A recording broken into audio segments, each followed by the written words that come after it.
Halo, saya F6, selamat datang di alur cerita film Noise.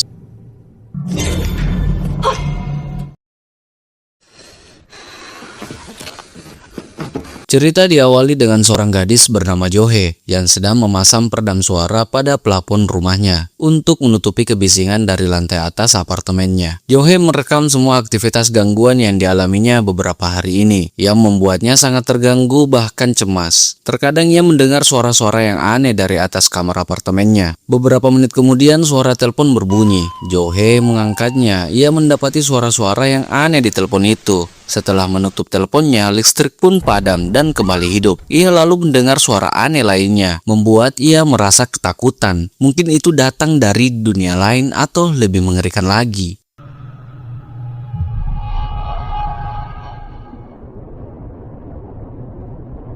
Di sebuah pabrik manufaktur, kita diperlihatkan seorang gadis bernama Joyung yang sedang bekerja. Faktanya, Joyung ini adalah seorang tunarungu, mengalami gangguan pendengaran. Ia derita saat kecelakaan terjadi beberapa tahun lalu. Walaupun ada kekurangan, ia dapat berkomunikasi dan mendengar dengan sangat baik karena adanya alat bantu dengar.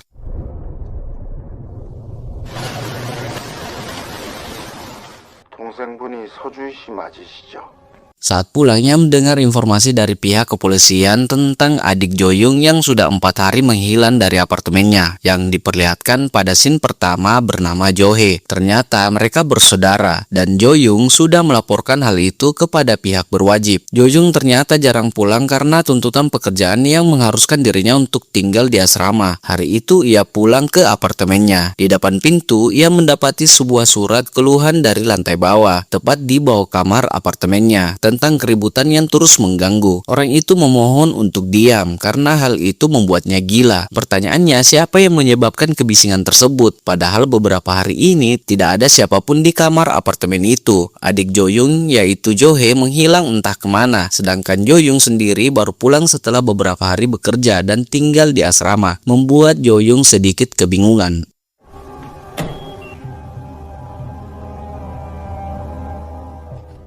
Saat masuk ke dalam, ia mendapati ruangan apartemennya sangat berantakan. Joyung berusaha menelpon adiknya, tetapi tidak ada jawaban sama sekali. Flashback saat mereka masih bersama. Faktanya, si Johe ini adalah gadis pincang atau mengalami cedera disebabkan kecelakaan beberapa tahun lalu bersamaan sang kakak yaitu Joyung, menyebabkan ia tidak bisa berjalan dengan normal. Ia terus mengeluh tentang suara aneh yang berada di lantai atas. Kakaknya berusaha menghentikan tindakan adiknya yang selalu mengetuk plafon unitnya. Johe menjawab ia mendengar suara bising dari atas secara terus-menerus mengganggunya. Anehnya, si Joyung tidak mendengar apa-apa sama sekali, sekalipun ia memakai alat bantu dengar.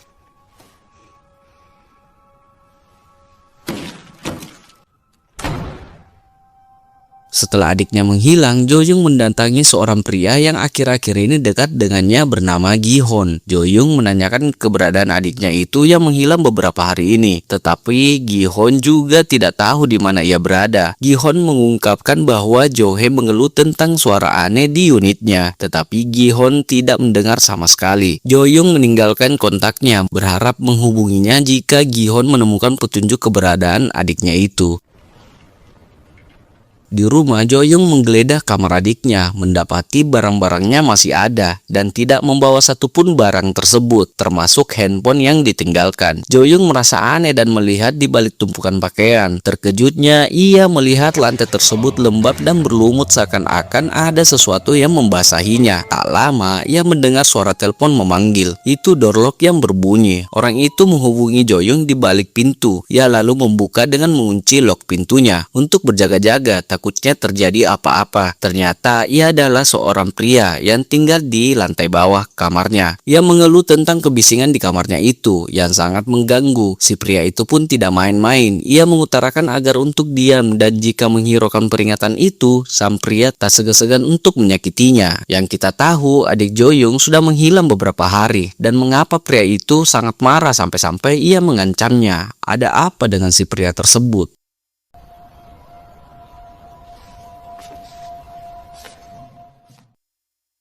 Malam itu, Jo-young berusaha membuka paspor handphone adiknya yang sulit untuk dibuka. Saat itu, ia teringat mereka berdua berduka atas kepergian ayah dan ibunya. Saat kecelakaan itu terjadi yang menewaskan kedua orang tuanya, Jo-young dan Jo-hye sangat bersedih. Di samping itu, Jo-young terus berusaha membuka paspor handphonenya, berharap ada petunjuk tentang hilangnya Jo-hye.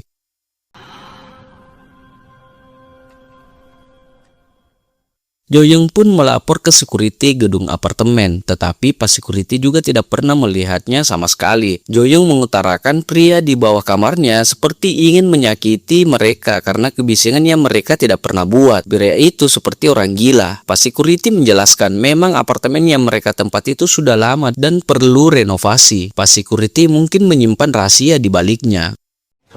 아저씨, 지하실 저거 설명 좀 해주실래요? Pas security mendapat keluhan mengenai gudang bawah apartemen yang terkunci rapat, menyebarkan aroma tidak sedap di sekitar apartemen, dan di dalam memang banyak sampah yang berserakan. Sampah itu berumur 10 tahun dan tidak pernah dibersihkan sama sekali. Tiba-tiba seorang wanita, kita sebut saja ibu ketua, mengutarakan bahwa sampah yang berserakan itu disebabkan karena pengelola tidak ingin mengeluarkan uang untuk pengurusan sampah, dan warga memilih untuk membuang sampah sembarang tempat. Saat ini pembersihan tidak dilakukan karena akan membayar sangat mahal hanya untuk membuang semua sampah di dalam. Pas security kembali menguncinya karena suruhan si ibu ketua.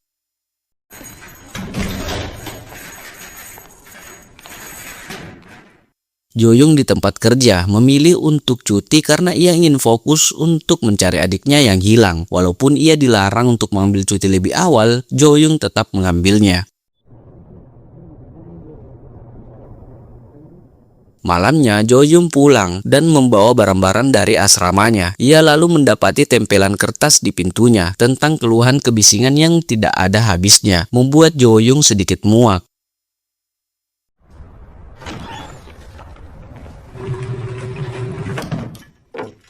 Di dalam kamar, saat merapikan pakaian, ia menemukan kotak hadiah yang disimpan Jo-hye untuk ulang tahun dirinya. Jo-hye sebenarnya sangat sayang kepada kakaknya itu. Ia memberi Jo-young alat bantu dengar yang baru. Ia memutar rekaman file yang tersimpan di alat bantu dengarnya dengan mengucapkan ulang tahun kepadanya. Saat mendengar itu, Jo-young sangat sedih mendengar rekaman terakhir adiknya yang sudah menghilang. Di saat itu, ia melihat sebuah petunjuk di kuetarnya, menunjukkan angka 1010. Jo-young lalu mencocokkan dengan paspor kunci handphonenya yang berhasil terbuka. Jo-young lalu mengecek nomor terakhir dihubungi oleh adiknya itu, tetapi nomor itu tidak aktif. Ia lalu membuka beberapa rekaman adiknya. Jo-young mendengar semua rekaman itu tentang suara-suara aneh yang sama. Sesekali mendengar adiknya berteriak. Seketika ia mendengar suara Jo-hye memanggil dari luar, tapi tidak ada siapa-siapa.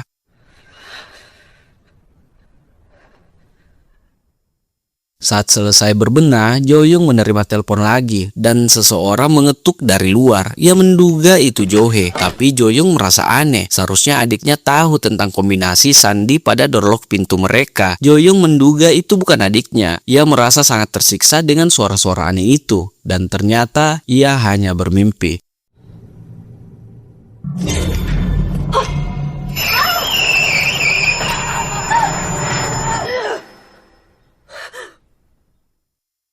Paginya saat bangun, Jo-young mendengar keributan di luar. Ternyata itu adalah Gi-hon yang mungkin tersesat mencari unit Jo-young. Di dalam mereka berbincang. Gi-hon belum lama ini mengenal Jo-hye. Ia berusaha menelponnya tetapi tidak ada jawaban. Gi-hon berpikir Jo-hye menghindarinya. Gi-hon pun begitu, terus mencari tentang keberadaan Jo-hye yang tiba-tiba menghilang. Seketika handphone Jo-hye berdering. Jo-young mengangkatnya dan berbicara dengan seseorang dari kepolisian tentang Jo-hye yang terus mengeluh mengenai kebisingan di atas kamarnya. Mereka berdua pun bergegas ke sana untuk mencari tahu lebih lanjut tentang keberadaan Jo-hye. 누구시죠? 뜬금없이 전화해서 Jadi permasalahannya, seorang wanita konsultan mengutarakan Jo-hye pernah berbicara bahwa mungkin unit 604 yang ditempatinya ia sekarang ini bekas tempat pembunuhan atau semacamnya, yang membuat Jo-hye bisa merasakan keberadaan arwah dan hantu di tempat itu. Wanita itu memberitahu bahwa beberapa tahun lalu ada wanita yang tinggal di apartemennya dan tiba-tiba meninggal dunia. Wanita itu mengutarakan yang dialami oleh Jo-hye tentang suara-suara aneh di gedung itu. Tak tahan dengan dengan itu semua, akhirnya wanita yang diceritakan itu mengakhiri hidupnya dengan cara gantung diri, tepat di ruang tengah apartemen mereka.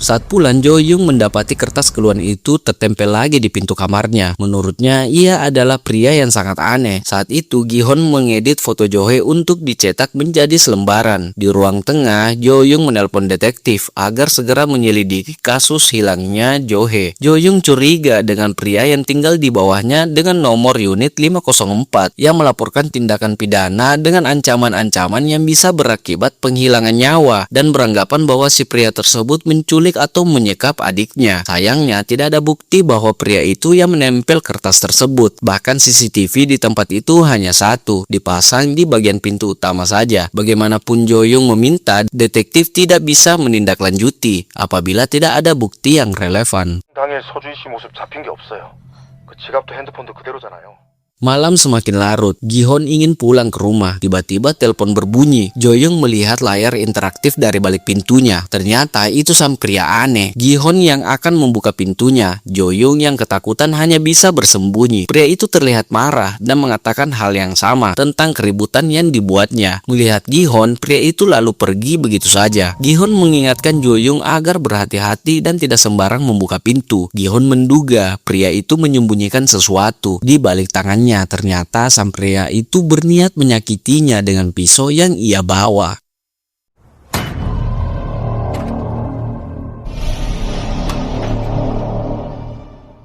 Pada malam yang sama, Jo Young menyebarkan selembaran berharap ada yang melihat adiknya. Ia terhenti melihat anak kecil yang terus menatap bagian gudang bawah tanah apartemen. Jo Young yang penasaran mengintip masuk ke dalam dan hanya ada barang-barang serta sampah bekas di dalam. Saat itu, ia dikagetkan oleh wanita pemilik kamar apartemen yang sama dengannya bernama Jong In. Wanita itu ikut prihatin kepada adik Jo Young yang belum ditemukan. Saat Jong In berbicara tentang ibu ketua dan apartemen yang akan direkonstruksi, seketika Jo Young melihat gadis kecil sedang bermain ayunan di taman. Menurut Jong In, apabila rekonstruksi bangunan tidak berjalan dengan baik, mungkin seseorang akan hilang. Jo Young heran dan merasa aneh tentang apa yang dikatakan Jong In. Ketika melirik lagi, anak gadis itu tiba-tiba menghilang.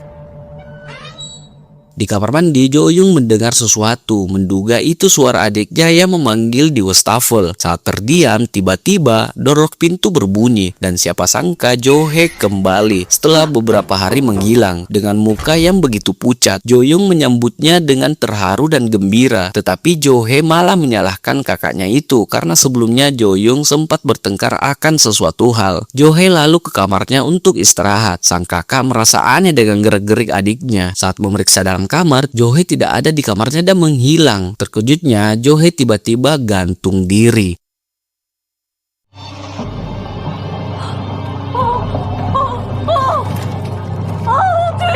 Ternyata itu adalah mimpi lagi. Ia lalu melihat handphonenya mendeteksi suara di sekitar. Jadi ada aplikasi yang bisa mendeteksi suara. Apabila Jo Young lupa alat bantu dengarnya atau rusak, terlihat suara itu mentranslate kata-kata yang tidak dimengerti oleh Jo Young. Ia lalu melihat sesuatu di balik jendela kamar apartemennya. Ada sesosok bayangan yang membuat Jo Young ketakutan. Di samping itu ada sang pria aneh di luar pintu yang terus mendobrak dan membawa sajam yang mungkin mengancam nyawa Jo Young. Jo Young dengan berani mengambil sebilah pisau untuk melindungi dirinya. Pria yang sudah menunggu lama kini pulang. Ia lalu kembali tatkala mendengar Jo Young keluar dari kamar apartemennya. Pria itu tidak menemukan Jo Young dan sialnya ia malah dikagetkan oleh sesuatu yang mengerikan dan membuatnya harus jatuh dari lantai 7 gedung apartemen itu.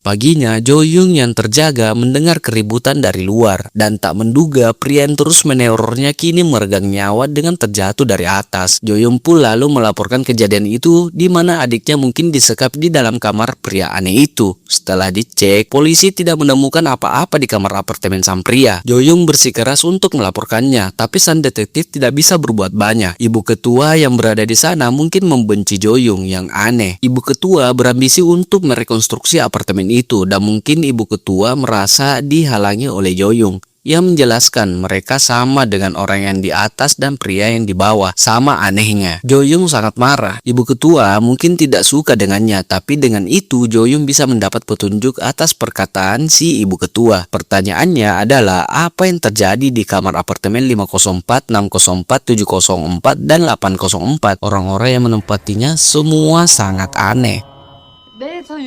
Ia lalu ke lantai 8 apartemennya dengan nomor unit 804. Ternyata itu adalah wanita yang menemaninya di taman bernama Jong-in. Terlihat ada dua pasang alas kaki, berarti Jong-in mempunyai anak gadis. Jo-young dipersilakan masuk. Ia melihat foto Jong-in dan anak gadisnya. Jo-young sekilas melihat anak Jong-in berlarian masuk ke kamar. Jo-young sebenarnya ingin mencari tahu tentang ibu ketua yang ternyata tinggal di sebelah kamar Jong-in. Jong-in lalu menceritakan tentang mantan ketua di unit 704. Jong-in terus mendapat keluhan dari wanita itu karena terlalu berisik dengan suara langkah kaki anaknya yang mengganggu. Wanita itu sungguh dibuat gila karena kebisingan itu, seperti halnya Jo-hye yang terus terganggu dengan suara di atas kamarnya. Ini seperti berurutan di setiap lantai atas unit. Sebelumnya di kamar 604 milik Jo-young ada seorang pria yang juga terganggu dengan suara berisik di kamar 704. Pria itu tanpa pikir panjang membunuh si wanita dengan sangat kejam menggunakan martil di tangannya hanya karena sebuah kebisingan yang entah dari mana asalnya. Saat itu semua berubah, makanya si ibu ketua tidak terlalu memperbesarkan masalah kematian aneh orang-orang tersebut dan menyembunyikannya agar apartemen itu bisa direkonstruksi ulang dan banyak yang mau tinggal di apartemen itu. Dan Jo-young menanyakan juga tentang siapa yang menempati kamar 704 karena Jo-young mendengar suara berisik dari atas kamarnya. Jong-in pun mengatakan setelah kematian wanita yang dibunuh oleh pria tadi, kamar itu tidak ada yang menempati, alias kosong. Jo-young merasa kebingungan. 왜 죽었다고 생각해요? Malam itu, saat pulang terkejutnya, ia mendapati kertas kosong yang tertempel di depan pintunya. Setelah melepasnya, ia terkaget karena mendapati goresan dengan darah yang bertuliskan namanya. Saat pagi, Jo-young tidak menyerah dan tetap membagikan selembaran tentang adiknya yang hilang kepada warga sekitar. Bertepatan di tempat itu, ibu ketua berunjuk rasa tentang gedungnya memang sudah tidak layak dan menyuarakan agar apartemen itu segera direkonstruksi. Jo-young yang merasa tidak diperdulikan dan adiknya seketika menghentikan acara itu. Ia menduga semua orang tidak memperdulikan tentang adiknya dan orang-orang yang dirugikan. Ibu ketua yang sudah dari dulu membenci Jo-young menyuruhnya diam, di mana saat itu mereka bertengkar. Warga di sana melerainya. Jo-young terus mengatakan adiknya masih hidup dan masih mendengar suara adiknya itu. Gi-hon yang juga berada di sana menenangkan Jo-young yang tersulut emosi. Ibu ketua menyadari bahwa ia telah menarik alat bantu dengar Jo-young. Gi-hon melihat itu dan mengambilnya, memberikan kepada Jo-young lalu pergi.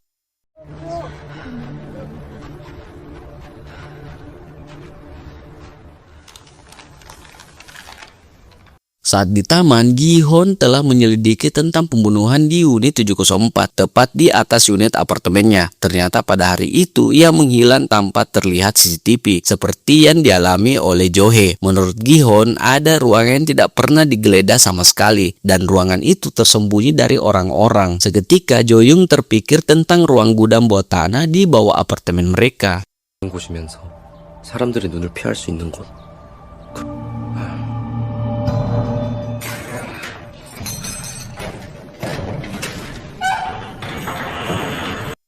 Siang itu, mereka mulai memaksa masuk dan membobol pintunya. Di dalam sangat lembab dan berbau tidak sedap. Jo-young terkadang mendengar suara aneh di bawah sana melalui pipa pembuangan. Mereka masuk ke ruangan demi ruangan, berharap menemukan petunjuk. Tempat itu sangat luas. Saat mereka berpencar untuk mencari, Jo-young terhenti dengan buku gambar yang sangat familiar. Ia membukanya dan sangat dibuat terkejut, di mana gambar-gambar itu mempresentasikan kejadian saat mereka sekeluarga mengendarai mobil. Keluarganya mengalami kecelakaan, menyebabkan kedua orang tuanya meninggal dunia, sedangkan Jo-young mengalami cedera pada pendengaran, dan Jo-hye pincang karena kecelakaan itu, membuat Jo-hye kesal, dan semua itu karena kesalahan kakaknya Jo-young. Ia lalu melihat kembali buku itu, tiba-tiba kosong dan tidak ada gambar.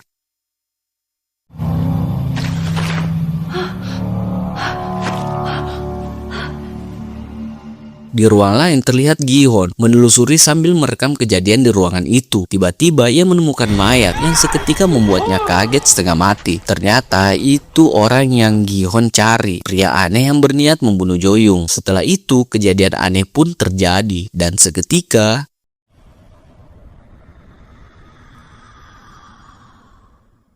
kembali ke Jo-young. Ia lalu mendengar sesuatu di arah Gi-hon. Jo-young mendengar pendengaran aneh itu dan melihat Gi-hon tidak nampak seperti biasa. Setelah dilihat, ternyata Gi-hon sudah dirasuki oleh arwah pria aneh, berniat membunuh Jo-young, tetapi Jo-young melayangkan batu ke arahnya sehingga tersungkur. Jo-young lalu kabur melewati jendela, tetapi ia ditarik oleh Gi-hon yang kerasukan. Saat itu, seseorang datang menolong dan menarik Jo-young keluar.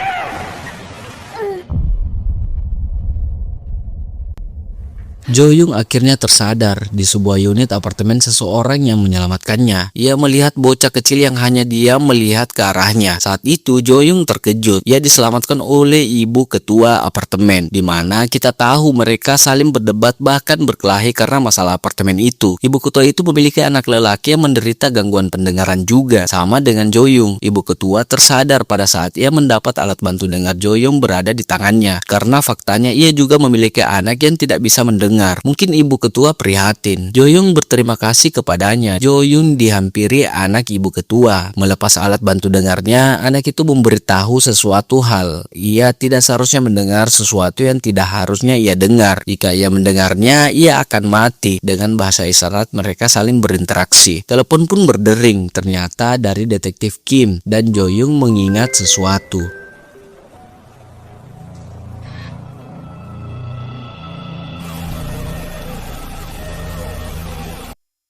Gi-hon ditemukan meninggal saat di gudang dengan kepala berlumuran darah, di mana kita tahu Jo-young yang membunuhnya tanpa sengaja karena Gi-hon dirasuki oleh arwah pria aneh. Detektif Kim mengutarakan dan menemukan beberapa rekaman dari handycam Gi-hon, tapi Jo-young mengingat betul di bawah gudang itu terlihat pintu baja yang menutup, tetapi polisi sudah menggeledah tempat itu dan tidak menemukan pintu baja yang disebutkan. Jo-young bersikeras untuk membuktikannya. Detektif lalu memperingatkan Jo-young, apabila ia terus berkata hal yang tidak masuk akal, mereka akan menjadikannya tersangka tentang kematian Gi-hon. Jadi alangkah baiknya Jo-young tetap diam.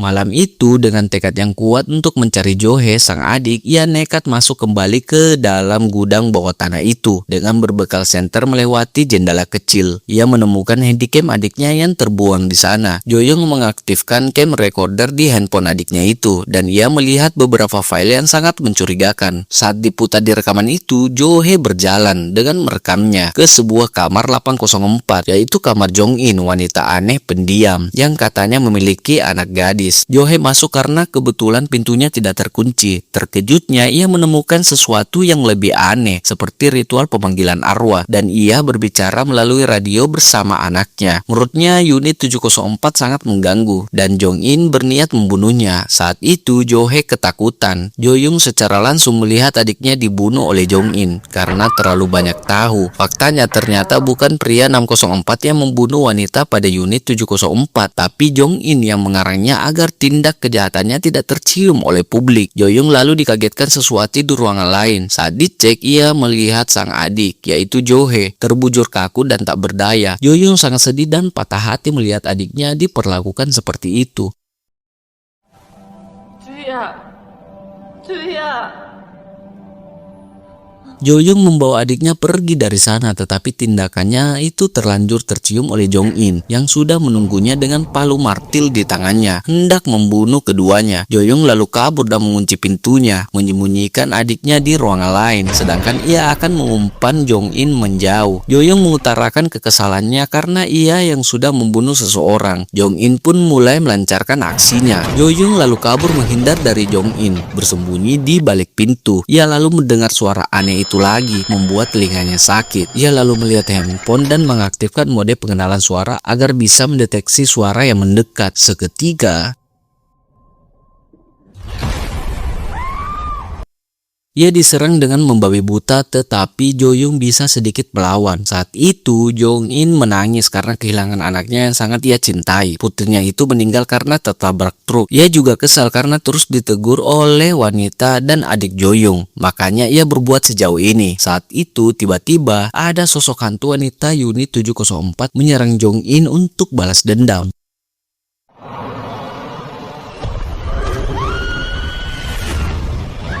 Jo-young pun lari dan menutup pintunya. Ia tidak ingin Jong-in masuk dan membiarkan dihabisi oleh makhluk itu.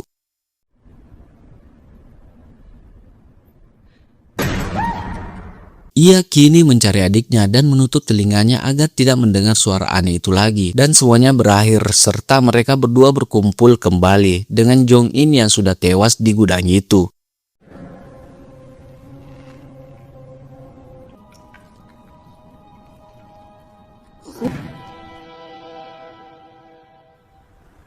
Paginya, seperti biasa, Jo-young mendapati tamu yang hendak berkenalan. Tamu itu kini pindah di atas unitnya. Wanita itu beranggapan Jo-young tinggal sendiri di unit apartemennya itu. Tetapi Jo-young mengatakan ia bersama adiknya. Anehnya lagi, wanita itu mengatakan unit 804 di atas unitnya sangat berisik pada malam hari. Dan yang kita tahu, Jong-in sudah tidak ada. Setelah wanita itu berbicara panjang lebar, Jo-young memperingatkan sesuatu tentang orang yang bisa saling mendengar. Jadi berhati-hatilah dalam berbicara. Dan dengan diakhiri senyuman horor dari Jo-young, film pun tamat. Penjelasan dan kesimpulan dari film ini, pertama menurut rekapan saya pribadi yang membuat kebisingan itu dan masalahnya ada pada unit 804, yaitu unit Jong-in, di mana ia adalah orang yang paling bertanggung jawab atas insiden yang menimpa semuanya karena sifat egoisnya dan tidak menerima anaknya atau putrinya meninggal, sehingga ia mengambil jalan sesat untuk berinteraksi dengan makhluk-makhluk gaib yang belum tentu itu arwah anaknya, sehingga Jong-in menjadi gila. Dan kedua, di akhir film ternyata Jo-young dengan ambisi yang sama karena ia sangat ingin bertemu adiknya yang sudah dari awal film Jo-hae sudah meninggal, masih bersikeras menghidupkan sang adik di dalam pikirannya, sehingga terbentuk suatu pemikiran yang tidak rasional lagi. Makanya sekarang Jo-young lebih mirip dengan Jong-in karena keinginan dan ambisi yang sama, sehingga mereka terperangkap dalam pemikiran yang gelap dan tak berujung, menyeret mereka ke lingkaran iblis yang sesat. Lalu bagaimana menurut kalian? Tulis di kolom komentar. Saya F6 pamit.